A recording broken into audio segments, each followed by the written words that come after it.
너무 많은 환자들이 왜 이렇게 우리나라가 많냐? 원인이 다른 것이 아니고 먹는 것이 문제였다. 고혈압이나 고지혈증이나 당뇨 전 단계, 당뇨가 있으신 분들은 일단 혈액이 막지 않다. 그래서 혈액이 막지 않은 상태다. 뭔가 좀 하나의 증세가 있다. 반드시 해독을 해야 됩니다. 우리 몸은 마치 자연계의 질서가 질서정연하게 움직이고 있는 것처럼 우리 몸도 세 가지 질서가 있습니다. 안녕하세요. 저는 바른 지식으로 질병을 예방하는 완전해독연구소의 류미경입니다. 당뇨나 고혈압, 고지혈증, 고고당이라고 해가지고 요즘 이 3대 질환이 거의 세트처럼 다니잖아요. 또 젊은 친구들은 면역질환 있는 분들도 굉장히 많이 있습니다. 먼저 우리 몸에서 어떤 증세를 유발한 상태다라는 것은요. 건강하지 않은 상태겠죠. 건강한 신진대사가 이루어지지 않은 상태이고 또 몸속에서 여러 염증 반응들이 같이 일어나고 있는 상태라고 볼 수 있습니다. 당뇨만 해도 당이 제대로 사용이 안 되니까 혈액 속에 당이 끈적끈적하게 있는 상태죠. 혈액이 막지 않은 상태. 또 당분과 함께 당분이 또 몸에 쌓이다 보면 글리코겐이라는 형태, 또 지방의 형태로 축적이 되는데 그래서 혈액 속에 당이 높아지면 고지혈증도 같이 올라가게 되는 거죠. 이렇게 혈액이 막지 않은 상태에서는 우리 몸이 당연히 혈액순환도 잘 일어나지 않을 테고 또 고혈압도 일어날 수도 있겠죠. 혈액이 끈적끈적 하다 보니까 펌프질을 하는 심장이 세게 혈액을 밀다 보니까 혈압이 올라가게 됩니다. 이런 고혈압도 역시 내 몸의 말초혈관까지 산소, 영양소를 어떻게든 보내려는 심장의 노력의 결과거든요. 고혈압 자체도 내 몸이 살기 위한 항상성을 유지하기 위한 반응이라고 볼 수 있습니다. 근데 이렇게 또 심장이 펌프질을 세게 하다 보면 혈액 속에 있는 당분, 지질, 또 여러 막지 않은 혈액이 빠르게 지나가면서 혈관벽을 상처를 냅니다. 그러면 우리는 상처가 나면 복구하려고 하니까 이 복구 과정에서 염증이 생기게 되죠. 그래서 고혈압이나 고지혈증이나 당뇨 전 단계, 당뇨가 있으신 분들은 일단 혈액이 막지 않다. 혈액을 맑게 하려면 물도 많이 마시고 여러 좋은 음식을 먹으면서 반드시 해독을 해야 됩니다. 뭔가 찌꺼기가 많은 상태잖아요. 또 이런 상태에서는 당뇨 전 단계는 당뇨로 점점 진행이 되면서 더 무서운 거는 이제 합병증이죠. 말초혈관까지 영양소가 전달이 안 되다 보니까 그 주변에 세포들이 영양을 공급받지 못하고 괴사도 일어나게 돼서 당뇨병성 발 문제가 생기게 되고 망막에 있는 이 혈관에도 문제가 생겨서 이 망막도 변성이 일어나게 되고 말초혈관 장애, 혈관 장애 그리고 더 나아가서는 뇌혈관 질환, 또 중대혈관 질환, 치매, 알츠하이머와도 굉장한 상관관계가 있습니다. 그래서 혈액이 막지 않은 상태다. 뭔가 좀 하나의 증세가 있다. 반드시 해독을 해야 됩니다.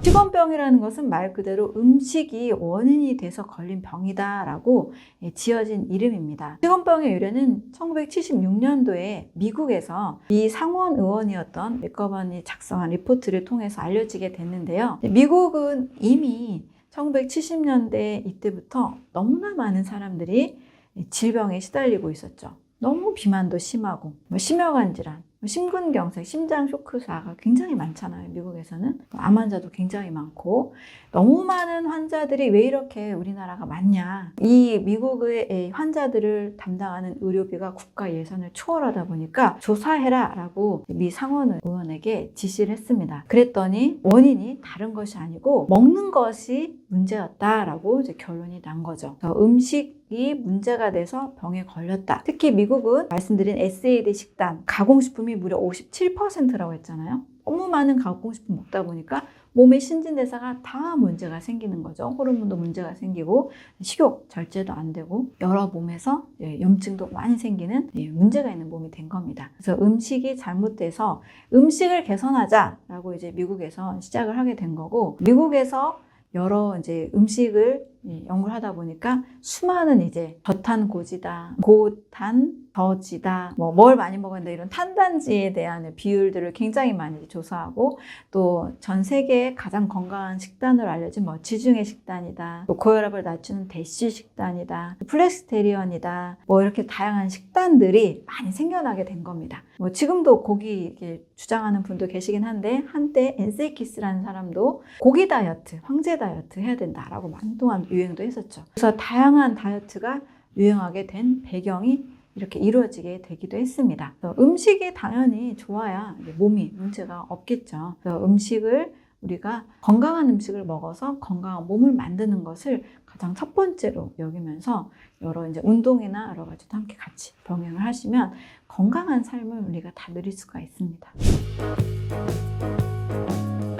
해독이 잘 되는 식사법은 저는 두 가지를 같이 말씀을 드립니다. 우리 몸은 좋은 영양이 들어오면 해독도 잘 합니다. 제가 일례로 간 해독을 말씀을 드릴게요. 우리 몸속에 있는 약 70%의 독소를 간이 해독을 합니다. 간은 1단계와 2단계로 해독을 해요. 1단계는 마치 애벌빨래처럼 독소를 부풀립니다. 그리고 2단계는 부풀려진 독소가 이제 떨어져 나가게 됩니다. 근데 1단계와 2단계에 작용하는 영양소가 달라요. 1단계는 비타민 A, C나 안토시아닌, 베타카로틴, 폴리페놀 이런 항산화 물질들이 독소를 불려주는 역할을 합니다. 그리고 불려진 독소들이 빠져나가야 되잖아요. 이럴 때는 아미노산, 시스테인, 글리신 이런 아미노산들이 독소를 배출해주는 역할을 합니다. 그래서 좋은 음식을 먹는 것이 좋은 해독제라고 볼 수가 있습니다. 좋은 음식이라고 한다면 제가 항상 9대 영양소 골고루 말씀을 드리죠.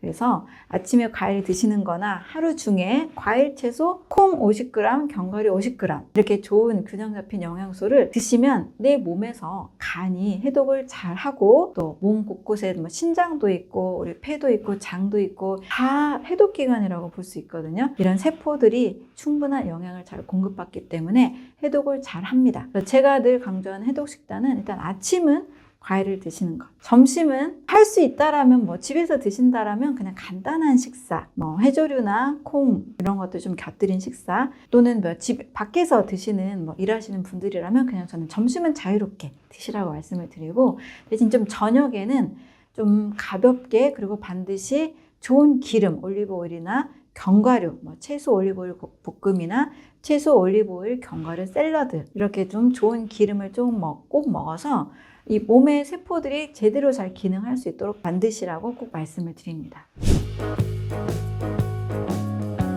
우리 몸은 마치 자연계의 질서가 질서정연하게 움직이고 있는 것처럼 우리 몸도 세 가지 질서가 있습니다. 배출주기, 섭취주기, 동화주기가 있습니다. 하루 24시간을 이렇게 세 갈래로 나눠보면 새벽 4시부터 12시까지는 배출의 주기입니다. 이때는 뭘 먹는 시기가 아니고요. 내보내는 시간이에요. 배출이니까. 그래서 아침에 눈 뜨면 먼저 우리가 어딜 가죠? 화장실에 가잖아요.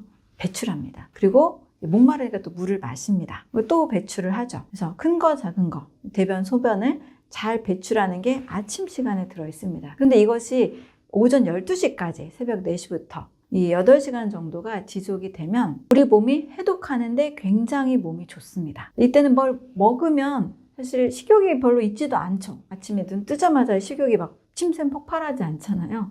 그래서 이때는 뭘 먹는 것보다 물 마시고 또 물과 비슷한 식사를 하는 것이 좋습니다. 두 번째 섭취 주기는 이제 비로소 배출하고 나면 이제 소화기가 워밍업이 잘 맞춰진 상태가 됩니다. 이제 일할 준비가 된 거죠. 12시부터 저녁 8시, 점심 저녁 드시면 되겠죠. 이때 소화기가 소화효소도 잘 분비하고 연동운동도 잘해서 잘 소화시킬 수 있는 모습으로 바뀌게 됩니다. 점심 저녁 잘 드시면 됩니다. 꼭꼭 씹어서. 그리고 저녁 8시부터 새벽 4시까지는 이제 동화주기입니다. 동화주기는 다시 합성한다는 뜻이에요. 우리가 밤에 아이들을 보면 잠만 잘 자도 키가 무럭무럭 자라잖아요. 잠을 잘 자면 됩니다. 그러면 또 어른들도 아이만 자라는 게 아니고 늘 세포재생이 일어납니다. 그 증거가 우리 머리카락 항상 자라잖아요. 손톱도 항상 자랍니다. 우리 몸은 안 자랄까요? 세포 분열은 늘 일어납니다. 약 1년이면 세포가 한번 바뀐다고 하죠.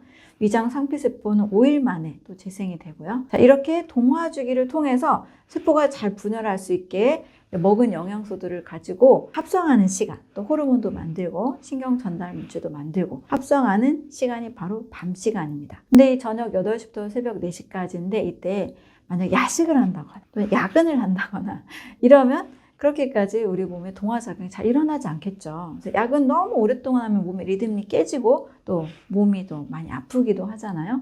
또 야식을 하면 또 소화효소가 막 또 분비가 됩니다. 일을 합니다. 몸이 재생되고 복구되는데 에너지를 쓰지 못하고 소화되는데 에너지를 써야 됩니다. 그래서 배출해 주기와 섭취 주기와 동화 주기 리듬만 잘 지켜도 우리 몸이 크게 아프거나 병이 날 일이 없습니다.